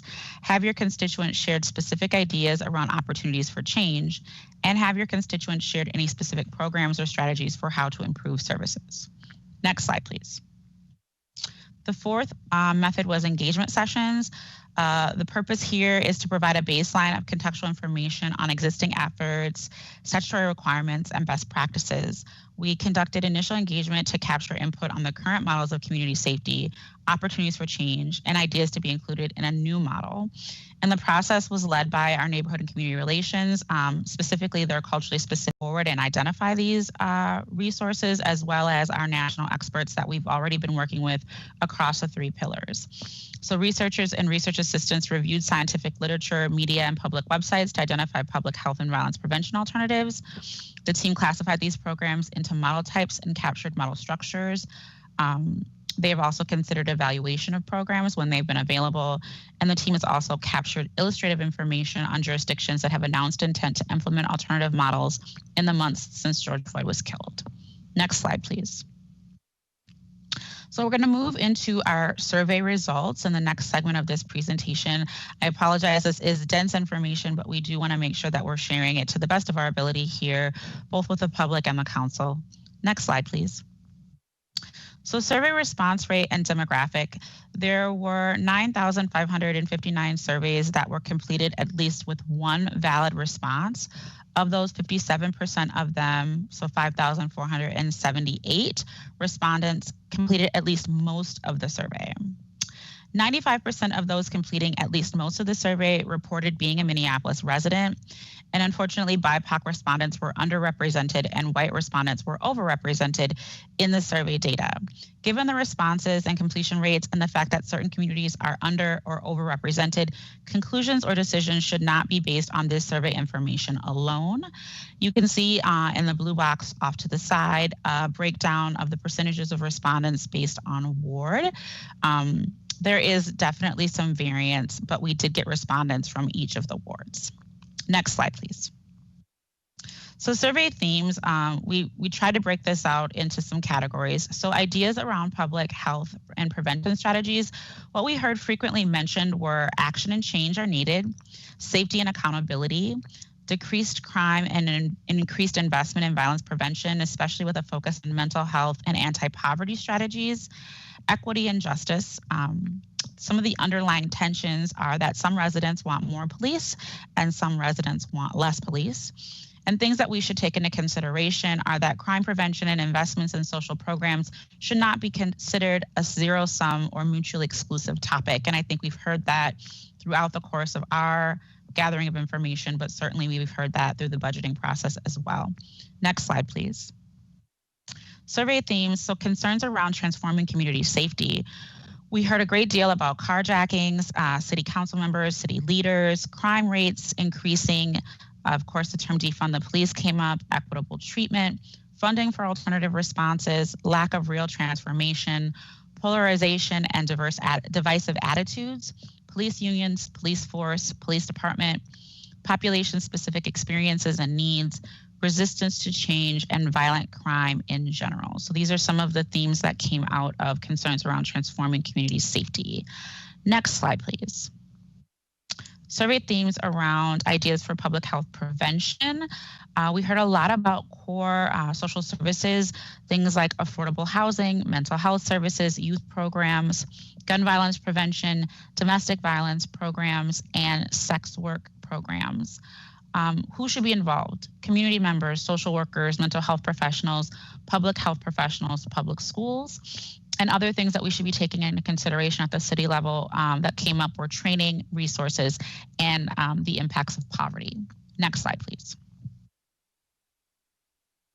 Survey themes around ideas for police reform. Some of the concerns were the police union, the culture of the police department, the use of deadly force and excessive force, and warrior training. Opportunities for change included ways in which police are trained, de-escalation training and anti-bias training, community policing, union contracts, community engagement, recruitment and hiring, and the handling of misconduct. Other things that we should consider that as reported are accountability, racism, power, and the neighborhoods in Minneapolis. Next slide, please. Survey themes related to ideas for alternatives to policing are some of the concerns were police force, armed police, and police departments. Who should be involved are community members, social workers, mental health professionals, and other trained professionals. So you can see some parallel themes here with some of the pillars. Other considerations were restorative justice, safety, funding, training, and neighborhoods. Next slide, please. And some ideas that came out of their survey for alternative response were most respondents identified at least one type of call that they thought should be responded to by someone other than the Minneapolis Police Department. Some respondents expressed a desire for responders to be unarmed, whether police or not, and some respondents expressed a desire for alternative responses and police to respond together as a team, much like our existing co-responder model. Next slide. So survey themes and ideas for alternative responses. So who the alternative responders should be, we heard a lot about social workers, mental health workers, medical professionals, and drug counselors. Other considerations included training, teams, so alternative responders and police, again, that co-responder concept, and then individuals who are unarmed as respondents. And you can see in the blue box the types of calls, and they are ranked by the percentages of which we heard these responses. You can see at the higher end, we heard a lot of people interested in alternative responses related to homelessness, mental health, drug overdose, and child abuse. And on the lower end, we're hearing things like other forms of violence or assault. Police should respond to all calls, and then shootings and shots fired at the very bottom of the list for having an alternative response. Next slide, please. So results from stakeholder interviews, we'll jump right into the next slide, please. Stakeholder interviews identified some challenges, and you can see them in the 4 bubbles: inequities and overcriminalization, lack of trust and confidence, structural and systemic issues, and then delayed response and lack of follow-up. Next slide, please. Stakeholder interviews, these are some of the identified needs. So the short-term actions that are needed per the response were addressing immediate public safety concerns and crisis. People really felt a sense of urgency to make sure that this got addressed, that while we're focused on long-term change, we really are looking at the immediate concerns that people have around public safety, that these things vary by neighborhood, that we really need to focus on showing the positive impacts and outcomes. I have long said that the city has a very hard time doing self-promotion on some of its successes, particularly on this issue. Restore trust in safety systems and meaningful engagement in community. Those are some of the short-term action needs. Long-term action needs were communicate a clear shared vision, address long-standing community, social, and safety issues, coordinate a multi-agency response. And what we heard specifically was thinking about the multiple layers of jurisdictions. So the city, the county, and the state all meeting on a regular basis to talk specifically about public safety, come up with shared vision and accountability measures, and report that back to the public on a routine basis. Co-create and implement plans. Again, that's looking at sort of how do folks work together at the city, resident, business, and owner, community owner, whether that be home or business owner level, and then meaningful engagement with community. Next slide, please. So the stakeholder interviews also, we did a different delivery system here just to lay these things out in a slightly different way. The figure below shows the most consistent themes that stakeholders identified related to priority solutions for transforming community safety. So the larger the box, the more frequently the theme came up across the stakeholder interviews. So we heard quite a bit about public health and community-based prevention. We also heard a good bit about alternatives to policing, police reform, leadership collaboration, transparency and accountability, education and awareness campaigns, and then also defunding the police. Next slide, please. Stakeholder interviews related to public health and prevention strategies. Again, this is the same format, so the larger the box, the more that we heard about this.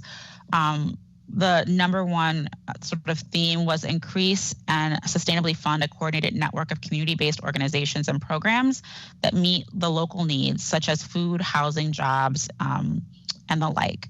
Organize and coordinate organizations and resources, so sort of a similar but slightly different theme. Increase supports of families, especially with young children.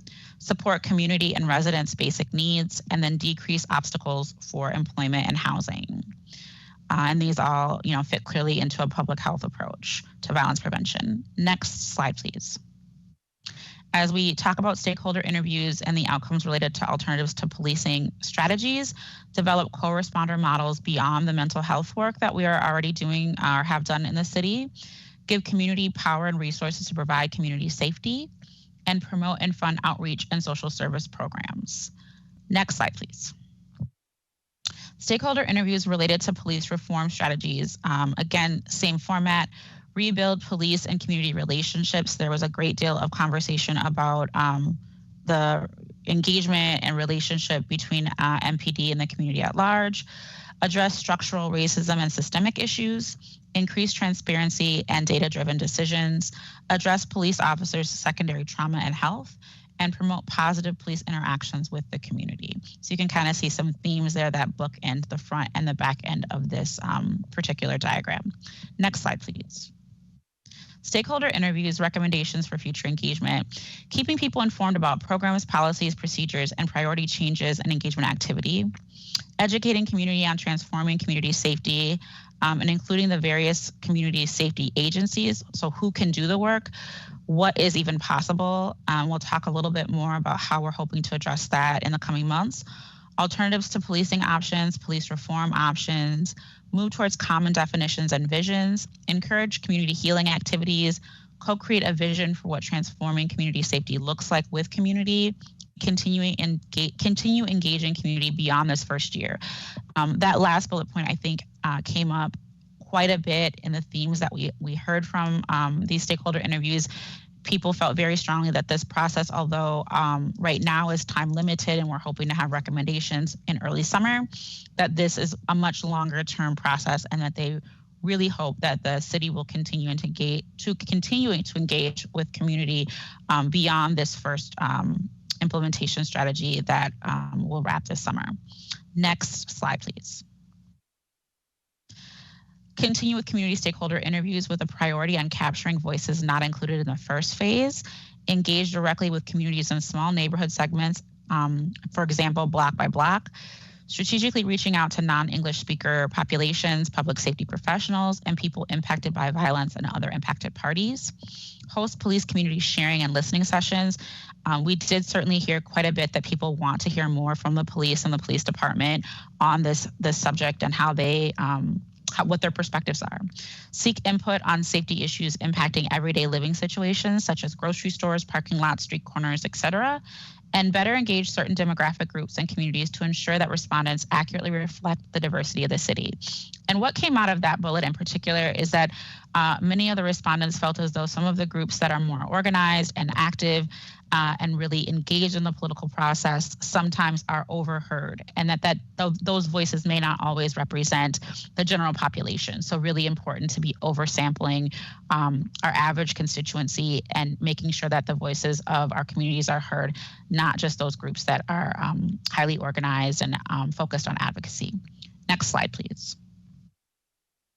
So results from our policymaker interviews. We'll jump right into the next slide, please. So policy interviews, what we heard back from this question in particular, so what have you been hearing from your constituents about their hopes for reimagining the city's public safety efforts? Residents are expecting action, short-term action to address the immediate concerns that they have around public safety, and then a more long-term strategy to improve the city's public safety system. Changes to address immediate concerns should align with long-term improvements. Attitudes vary by residents' existing interaction with police. So certainly in places where police-initiated calls were more likely by individuals, people seem to have a better overall experience, whereas when people felt as though the police had been called on them, they tended to have a more negative output.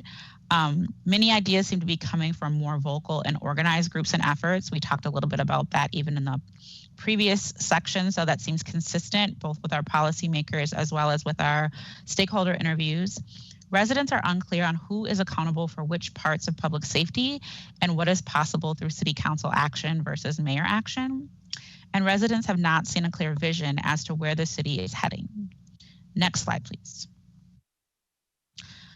The next question for our policymaker interviews was, have your constituents shared specific ideas around opportunities for change, and have your constituents shared any specific programs or strategies for how they'd like to see those services improved? The two major categories were improved police community relations and engagement, including change to police culture, and also a residency requirement. So having police live in Minneapolis, they believe that would be meaningful to engagement with community. The ability to remove bad officers from the force when needed, and then building out non-police response systems, including mental health units and lower priority calls, getting a non-police response. Feedback primarily has come on an emergency response. So systems aspects of public safety, violence prevention efforts have come up less frequently, whereas people are really responding to what's happening to them in the moment. Next slide, please. So results from our engagement sessions. Next slide, please. Our engagement sessions took place in November. This is the first of many, so this reflects those that were done in November. We will continue to do engagement sessions throughout the duration of the project. There was an intentional emphasis on gathering input through discussions with communities that were underrepresented in the survey, so a particular focus on communities of color. Discussions were facilitated using the survey questions as a general guide, but facilitators encouraged discussions to proceed organically and sought to ensure that all participants were able to share. That often meant that the allotted time exceeded the 90 minutes that were the structured interview, but the dialogues continued until the group felt as though they had come to a close. You can see in the blue box some of the groups that were interviewed. This is not a conclusive list, but it does lay out some of the folks. Next slide, please. So the engagement sessions, effectiveness and quality of existing community service, safety services, excuse me. And this is some of the themes that came out of that. So ensuring responses are calm and prioritize de-escalation, that there's a need for fair, friendly, respectful, and timely service, that the current mentality is too militaristic, that racism, bias, and assumptions seem firmly entrenched in current responses, and that victims, those in need, should be taken seriously and should get the help that they need. Next slide, please. Relationship building, and I think this is general to the city, but also has some specific themes related to law enforcement. Desire for authentic relationships, partnerships, and dialogues between police officers and community. Officers should know the communities that they serve. Officers, police leadership, others in community safety systems, and city leaders should personally invest time connecting with their communities. Neighbor groups, block clubs should engage in community safety work, pay community for their ideas, input, and fund community equitably. We talk, at least in the OVP, about the intellectual property and compensating people for that. And so this theme definitely came up.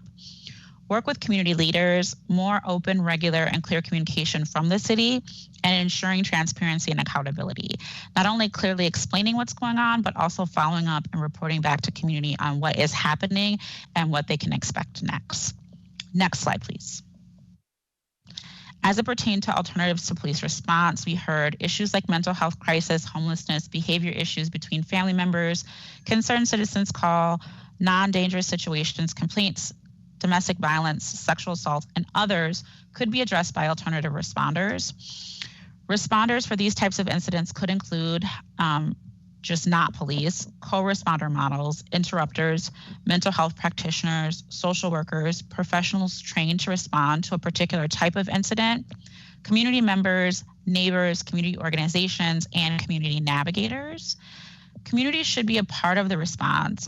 For example, community members responding, community aid, and community teams. These were consistent themes. Culturally specific responders should be available for incidents that take place within an impacted or cultural community. And responders should be diverse. They should represent the local communities and should be racially reflective of the communities that they serve. Next slide, please. As it pertained to violence prevention strategies, the themes that we heard were that people would be looking for this to focus more on young people, focus on meeting community members' basic needs and providing resources such as financial resources, food, housing, employment, and addiction support. Violence prevention should be holistic and multifaceted. It should provide positive alternatives. We need to fund community organizations, address specific types of violence or violence disproportionately impacting specific communities, empower, train, and support community members to be engaged in violence prevention, and bringing back the Police Activities League. Next slide, please. The engagement sessions as they pertain to reform to police procedure. Currently, there is too much reliance on the force, currently too much reliance on lethal force. Abuse of power is a problem. Racism, bias, and unfair treatment of communities of color are problems. Officers should be held more accountable. Officers should be responsible for their own liability insurance. Officers should receive training around mental health, de-escalation, working effectively with cultural communities, and alternative uses of force in other areas. Those responding to meet community needs should be diverse, should represent the local community, and should be racially reflective of the communities that they serve. And that last bullet was both about police response as well as other kinds of alternative responses. Next slide, please. Recommendations for future engagement. These are some of the bullet points that we heard. Engage Latino business owners, do door knocking about this, engage North Minneapolis youth about this, get input from those suffering from what we are trying to stop. And many groups are doing police and safety reform conversations right now. People felt that it was hard to keep track of who is who and who we already talked to. So we know that there are many community groups as well as the city and other entities that are having these conversations, and people felt as though it was a little difficult to track all of what's going on, although we believe with the best of intentions. Next slide, please. So what are the next steps? Next slide, please. Our next steps for engagement include community information meetings. We have our first meeting set up for January 26th at 6 p.m. And we also have a second one already set up, and I have the date somewhere, February 10th at 6 p.m. We're getting ready to launch Meeting in a Box, which will be a unique way for community to engage, opportunity for community to convene their own discussions. So this will be particularly useful because it won't necessarily need to be facilitated by city staff or consultants, but people can request the materials and feed it into a system so that we can get a more robust response and people can meet in the comforts of their own settings. We're hoping that as we move into spring, people may be able to do some of these outside or in community using social distancing, hopefully as the pandemic gets under better control. Learning labs featuring national experts. We're really excited to hopefully launch in February a series of learning labs that will focus on best practices and some of the research that has been done by the consultants working with us, as well as some of the programs that we already have. We heard clearly from all of the various ways that we gathered information that people really want a better understanding of what alternatives could look like and what violence prevention can look like and what reform can look like. And so we feel like the Learning Lab series will be a great way to start those conversations with national and potentially local experts. We also feel like it will be a great way to highlight some of the things that the city is already doing and get feedback from the public on ways that we can improve. Youth engagement. So we've met with youth and we know that we need to meet them where they are to get their ideas. We're partnering with the Minneapolis Youth Congress, who is facilitating engagement with their peers. And I should note that they will be doing a deep dive of their own at one of our future meetings because they want to present their own data that they gather from their peers on this subject. So we're really excited about that and we'll be looking forward to the March or April meeting to provide a deep dive from the Youth Congress. Next slide, please. And that concludes our presentation. I thank you. I also just want to take a moment to thank all of the various departments that are involved in this work, as well as the consultants who are working with us. This is a demanding project and a time-sensitive one, as I mentioned before. And so it really has required reaching across the enterprise to get the work done. And I certainly stand before you as the person presenting this information, but could not do it without the help of so many others. And so just want to give credit to them. I also want to take a minute to lift up Miss Amelia Brown, who was a city employee and a serious sister of many of us who are working on this project. She was a ray of light who we lost this weekend, unfortunately, and who we had really anticipated informing how we could infuse the arts into this process. And so we will miss her terribly, personally and professionally, and just really felt an impetus to name that and name her and how deeply sad we are to lose her. Like I said, both professionally and personally. So I will conclude with that. Thank you, Sir Chair and Council, for the opportunity. Thank you, Director Cotton. Thank you for that raising up Amelia. She was quite a powerful soul, and our city is a little less bright without her. So thank you for that. And thank you for this in-depth presentation with some really great information. I appreciate the mixed methods approach so that we're getting multiple layers of data. I appreciate all of the various ways for folks to be able to get plugged into it. This is a really great, as you said, this is great building blocks for us to be able to move forward with the next phase of work. Are there any questions or comments from my colleagues?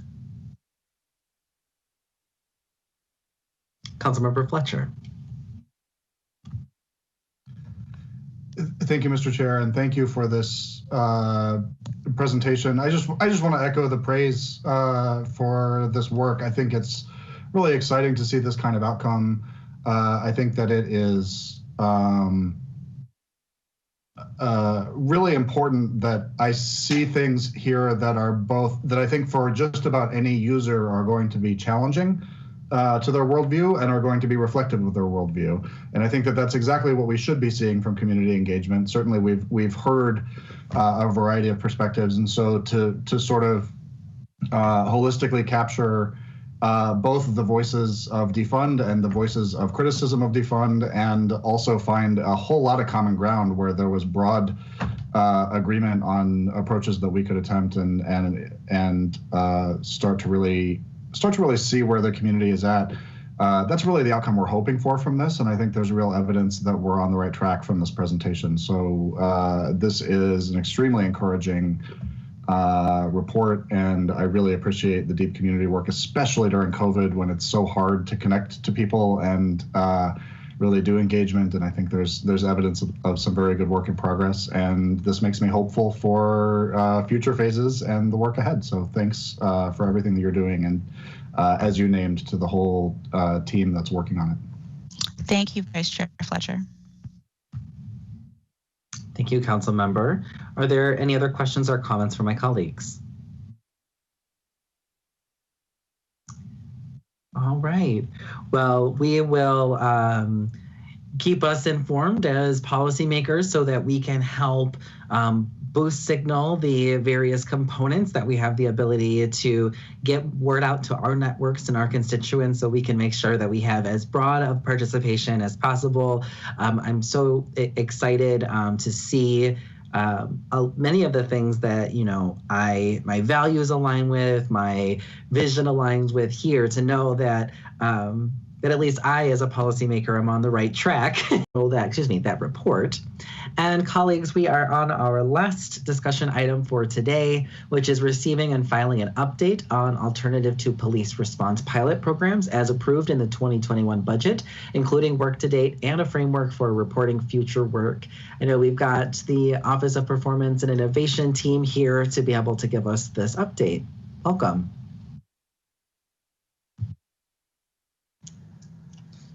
Good afternoon, Chair Cunningham. Let me get my technology set up here. Chair Cunningham, council members, I'm Andrea Larson, Director of Strategic Management in the City Coordinator's Office. I'm here today to provide a brief update and joined by members of the Office of Performance and Innovation team. So we'll be providing an update on work that's happened around alternatives to police response already, and then the framework for how we plan to update you throughout the year. Next slide, please. Today, so we'll go through the Transforming Public Safety overview, the framework, which Director Cotton shared, and I'll be using that as well to sort of orient us around what work we're doing, provide the update, and then turn it over to Gina Allen to talk about our future reporting structure. Next slide, please. And next slide, please. Thanks. So as a reminder, this is the framework that we're as staff using for transforming public safety. And today, the update will be really focusing on the alternatives pillar. And then I'll also be providing an update on a couple of research studies that are underway, and that falls in that policy analysis bucket, which informs all of the work. Next slide, please. The Office of Performance and Innovation has begun project planning for the various pilots and implementation projects. This includes stakeholder analysis, project plan creation, and stakeholder engagement. The area of biggest progress is around the mobile mental health response pilot. So we are in the process of drafting an RFP for mental health workers to participate in this pilot. Since this expertise is not currently housed in the city, we've worked with community and county providers, as well as other jurisdictions who have provided similar services for the content of the RFP, and we're planning to release that RFP in February. Around communications and messaging, we've developed content that's included on the city's new public safety webpage, including a brief FAQ, and are working with OVP and NCR and other ways of communicating visually and through alternative channels. Like we did last year during our engagement, we will plan to translate these messages and use as many visuals as possible. And then lastly, we will be hosting an internal kickoff with staff and our vendor, the CNA, for the staffing and efficiency and problem nature code studies next week. Following that meeting, we can share more information about the work plan on those two studies for the year. I'll pause for a moment, and if there aren't questions, I can turn it over to Gina Allen to share our format for providing updates throughout the year. And if there are questions, I'd be happy to answer those.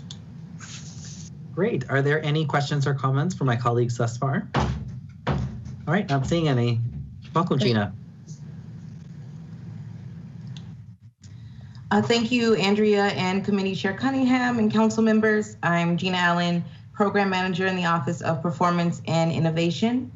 And like Andrea said, I'll now be discussing the reporting structure that we will use to bring future updates to this committee on our alternatives to police response work and the timeline of which we plan to present those updates. Next slide, please. This slide shows the reporting structure that we will use for each pilot. And as more work begins and is completed, we will update the respective project template to reflect that, And while the details of each of these projects could likely take up an entire presentation on its own, we do feel that these categories will contain some of the most meaningful information for decision making. In each color block, you see some examples of the type of information that you can expect depending on the pilot. And there are additional slides included in the appendix of this presentation that show the project overview and goal of each of the pilots that OPI is leading. Next slide, please. Here you can see the projects that you can expect updates on going forward. And on the left-hand side, these are the pilot projects that the Office of Performance and Innovation will be taking a lead role in their development and launch. And the list on the right are projects that their respective operating departments will lead with the support of OPI in the form of technical assistance to complete an implementation plan, as well as troubleshooting issues that may come up along the way. As a note, on that right-hand side, R5 and MH4 are pilots where the funding was given to their operating department. So though they are pilots, our team will provide support rather than lead those initiatives. Next slide, please. This brings us to our timeline and what you can expect in November. Between now and then, we will bring quarterly updates on the progression of the projects. And the template you saw earlier will be continually filled in as we learn more over the coming months. Our team will evaluate the projects along the way so that we're able to adjust and make changes where needed and to prepare recommendations for the 2022 budget. Next slide, please. And that's the end of our presentation for today. It was pretty short. Thank you, Committee Chair Cunningham and council members for having us. We're available for any questions you might have. Great, thank you. I appreciate it. So are there any questions or comments from my colleagues? Great, well, I'm not seeing any. Thank you so much for bringing this information immediately back. I think a lot of folks were curious, folks being the public, were curious about what next steps are. They weren't sure if everything automatically changed on January 1st or not. So I think that getting this presentation in so quickly is really good, and so that we can be transparent about the process to the public. So thank you to the team for this presentation, and I will and your level of transparency. And I will pause one more time, see if there's any questions or comments. All right, seeing none, I will direct the clerk to file that report, and I will just close us out today with saying those were 4 critical presentations. So I recommend for folks who maybe are just logging in or have not had the opportunity to spread this information. This is many constituents have asked about this. So so I recommend making this available and spreading the information so that the public is engaged. So with that, with no further business before the committee, thank you everybody for your presentation and presentations and your hard work. Our city is better for it. And this meeting is adjourned. Thanks everybody.